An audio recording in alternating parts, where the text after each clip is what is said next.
A continuación vamos a ver diferentes expresiones del campo magnético. En el caso de una carga puntual, lo que tenemos es que el campo magnético es directamente proporcional a la carga, inversamente proporcional al cuadrado de la distancia entre la carga y el punto donde queremos calcular el campo magnético, y hay una constante de proporcionalidad que es la permeabilidad del vacío. La permeabilidad del aire, excepto en casos de mucha humedad, podemos considerar que es prácticamente igual a la permeabilidad del vacío. Aquí colocamos un vector unitario que nos ayuda a definir la dirección y el sentido del campo magnético. De tal manera que el campo magnético es perpendicular a la velocidad. Si nosotros queremos trabajar con el campo magnético en módulo, la expresión sería la siguiente. ¿Qué sucede en un cable conductor? La expresión difiere. En lugar del producto o de la carga por la velocidad, si os fijáis, nos aparece la intensidad por el diferencial de longitud relacionado con el segmento de cable conductor.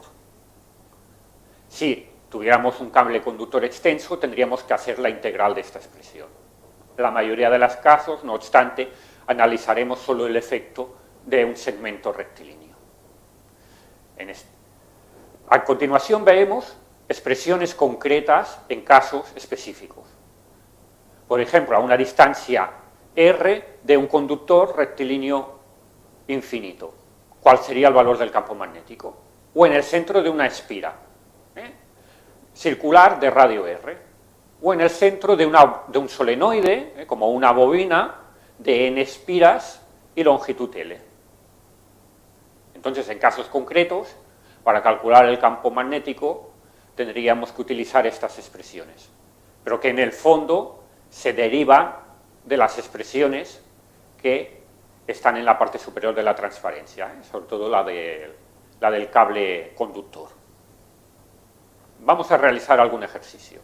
Tenemos una carga puntual que se mueve horizontalmente a lo largo del eje X con una determinada velocidad, y nos piden que calculemos el campo magnético que se genera a 3 metros en 3 situaciones diferentes. La expresión que hemos de utilizar para tener el módulo del campo es esta. En el primer caso, el ángulo entre el eje por el cual se va desplazando la partícula y el vector que une la carga y el punto es de 45 grados. Sustituyendo los valores concretos, vemos que el valor del campo magnético es del orden de 7 por 10 a la menos 13 Tesla. El Tesla es la unidad en el sistema internacional del campo magnético. ¿Qué sucede si el ángulo es de 70 grados? Pues sustituimos el valor del seno de 70 grados y vemos que el campo magnético es algo superior. Y en el caso de 0 grados, nos constatamos que en cambio el campo magnético es de 0 teslas, al ser el seno de 0, 0. Es por ello que es muy importante este ángulo. Un concepto muy importante es el de flujo magnético, que expresamos aquí mediante una letra griega. ¿Por qué? Porque es la base del fenómeno de la inducción magnética. El flujo de campo magnético es igual al producto escalar del vector campo por el vector superficie. Concretemos un poco. Si nosotros queremos saber cuál es el flujo magnético que atraviesa una determinada superficie, y lo que es más sencillo es coger una pequeña superficie plana, el producto escalar lo que nos dice es que tenemos que ver cuál es la dirección y sentido del campo y definir un vector superficie que tiene como módulo el área de la superficie que estamos considerando, y este vector es perpendicular a la superficie. Entonces el producto escalar es el producto de los dos módulos, el del área y el del campo magnético, por el coseno del ángulo entre ambos vectores. Es decir, si nosotros tenemos este campo magnético que está atravesando en sus líneas de campo, esta superficie en concreto, lo que nosotros tenemos es que el campo magnético forma un ángulo con el vector superficie. Esta información la podemos utilizar para calcular el flujo magnético. Vamos a realizar un ejercicio. Tenemos una espira de un área determinada que está en una región con un campo magnético uniforme, constante, en módulo en dirección y sentido de 20 militeslas. Y nos piden calcular el flujo de campo magnético a través de la espira. Y en tres situaciones diferentes: cuando el campo magnético es paralelo al plano de la espira, cuando el campo magnético es perpendicular al plano de la espira y cuando hay un ángulo de 45 grados. En el primer apartado, el campo magnético es paralelo al plano de la espira. Entonces, las líneas de campo magnético no atraviesan la superficie. Por lo tanto, es de esperar que el flujo de campo magnético sea cero. Si sustituimos en la expresión, como el ángulo es de 90 grados, obtenemos que el valor del flujo magnético es de cero. La unidad en el sistema internacional de flujo de campo magnético es el Weber. ¿Qué sucede, en cambio, en el segundo caso, cuando el campo magnético es perpendicular al plano de la espira? Lo que vemos es que el vector campo magnético y el vector superficie son paralelos. Si sustituimos en la expresión correspondiente, tenemos el coseno de 0 grados, que es 1, y obtenemos un valor determinado del flujo de campo magnético. ¿Qué sucede si hay un ángulo de 45 grados? Pues hay una situación como la que se indica en este dibujo.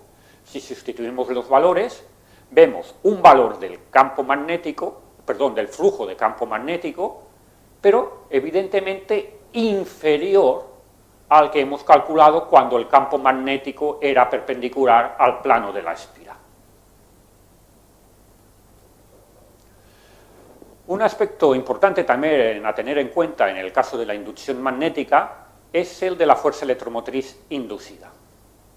Realmente es una diferencia de potencial, pero por cuestiones históricas se conserva la denominación en física de fuerza electromotriz inducida.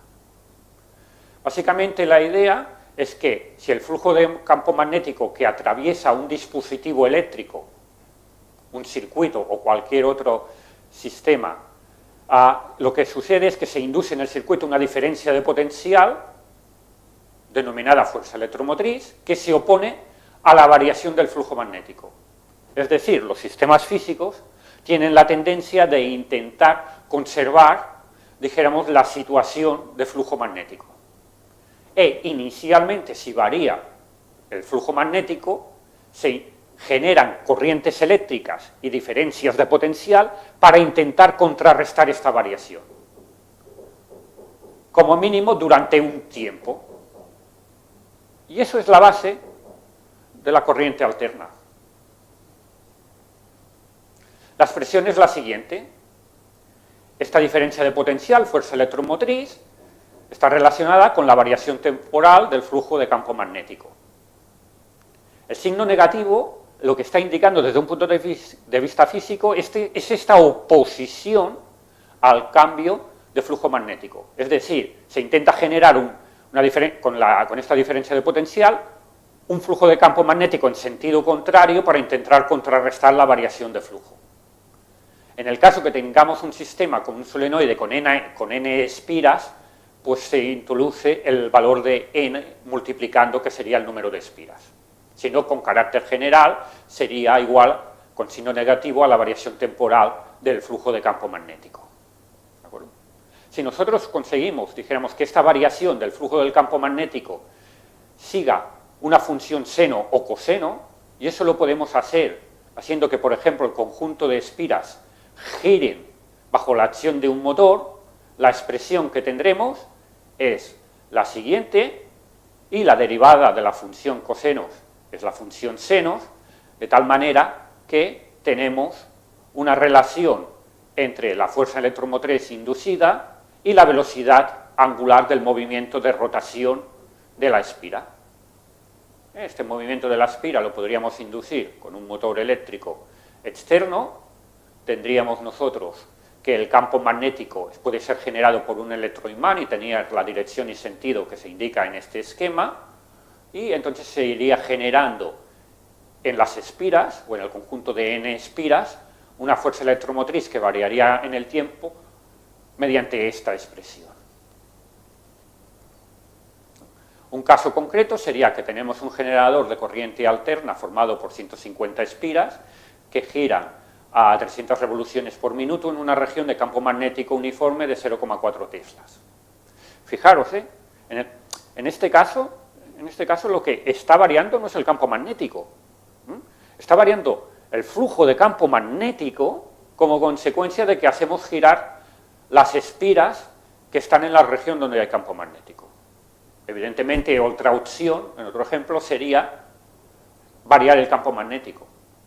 Pero ser conscientes que es una característica muy importante. Somos capaces de generar variación en el flujo del campo magnético sin variar este campo. Solo haciendo un movimiento del sistema, en este caso, del conjunto de espiras. Entonces, nos piden en este problema en concreto escribir la ecuación que describe la fuerza electromotriz en función del tiempo. Evidentemente sabemos que si nos dan la información en revoluciones por minuto, las hemos de convertir a unidades del sistema internacional. La velocidad angular es entonces de 10 pi radianes por segundo.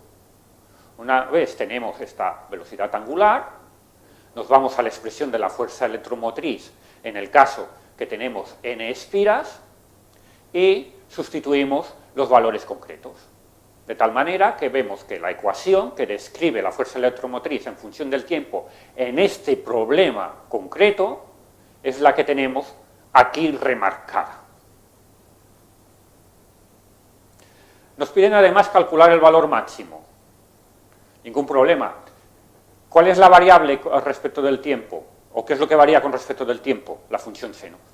Pues el valor máximo de la fuerza electromotriz será cuando este seno tenga un valor máximo.